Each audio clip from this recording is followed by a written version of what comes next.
Okay, hi everyone, welcome to Makeup for Brides 101.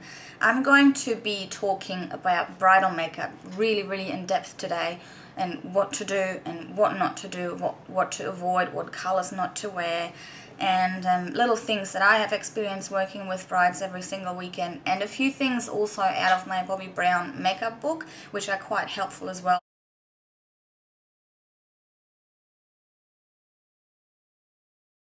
I've made quite a few notes here on my piece of paper, so I hope you don't mind that I will be reading most of it, just to make sure that I get everything covered for all of you guys.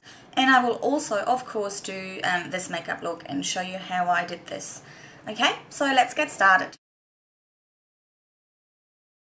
First of all, I think what really important is to realize is that makeup for brides needs to be enhancing your natural beauty.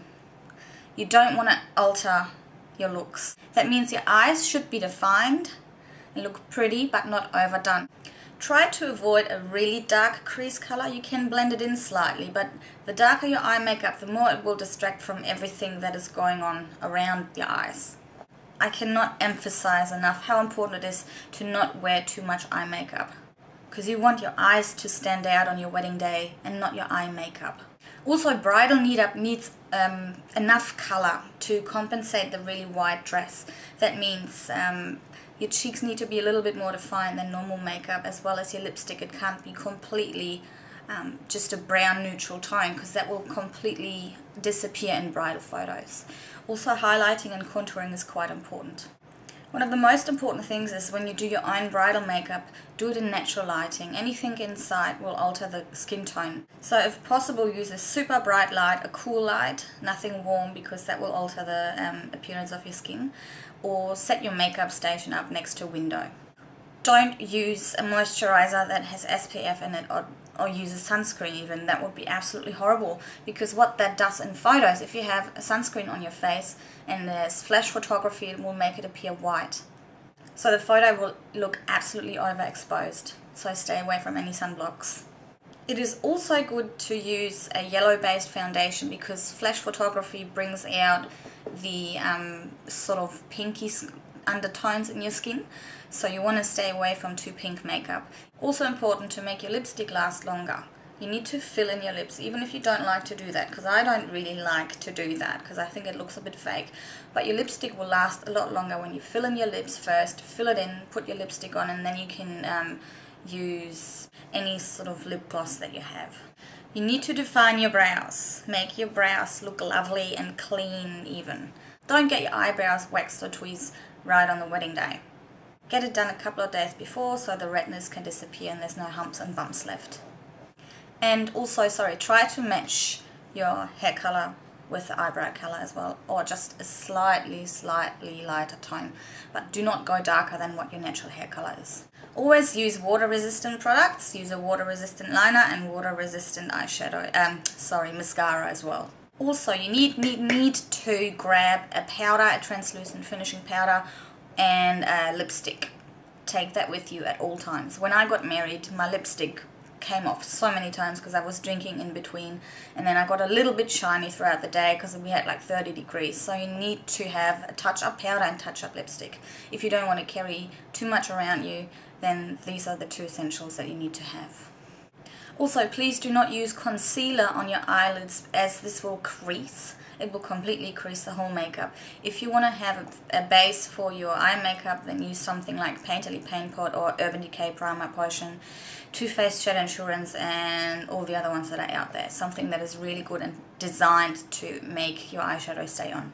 Very important as well, don't wear any frosty, shiny or sparkly eyeshadows, because in flash photography this will just go bing and it will look absolutely horrible. Matte eyeshadows are the way to go.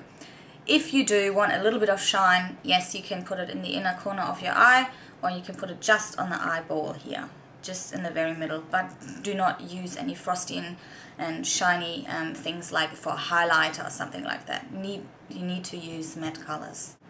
Also, do not apply shimmer over your entire face. First of all, flash photography, horrible. Second of all, you will look like a fairy and you won't look like a bride. You want just to highlight and accent those areas that need highlighting, not your whole face. I see people do that. Also, do not wear false eyelashes. If you're not 100% comfortable with them and you're not 200% sure that they will actually stay on all day. There's nothing worse than having little bits and pieces of eyelashes fall onto your cheeks while you're getting married. I'm going to just tell you what is important for oily skin. If you have combination or oily skin like I do, I love to use just a very, very light moisturizer the night before, and I don't actually use a moisturizer right before I apply the foundation because my skin has naturally so many oils. I don't need to moisturize my skin. So something that is really great and what I use all the time on my brides with combination oily skin is to tell them not to moisturize their skin, and then I just use Max Fix Plus, which comes in a pump bottle, and I just do a couple of spritzes on their face about, I don't know, 15 minutes before I actually apply their makeup. It will hydrate it, but it won't completely oil up your skin, if that makes sense. For really, really dry skin that is kind of flaky and very uneven and blotchy, I recommend that you get a facial. Don't get a facial the week before the wedding, because sometimes when people get facials, it brings out all the impurities because the skin is being deeply cleansed. Sometimes you end up with pimples a few days after.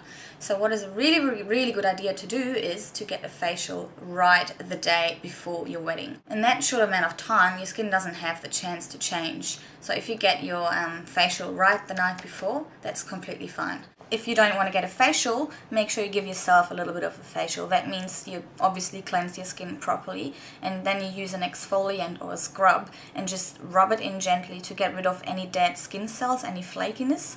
The next morning your makeup will go on a lot smoother without it looking blotchy and uneven.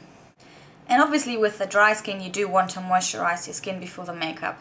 Just apply a thin coat of moisturizer maybe 10 minutes before you get your makeup done. So here's just a quick photo on what I looked like on my wedding day.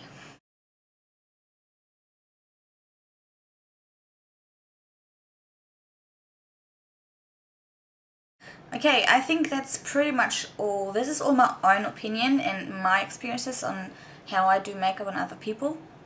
And it's always worked so far and it stayed on all day and all night. But if you have experienced something else, or if you have specific questions, something that I have forgotten to tell you here, because there's heaps more I'm sure I just can't think of at the moment, please leave a comment down below, or you can send me a personal message and I'll try to help you out as good as I can. So let's get started on the makeup.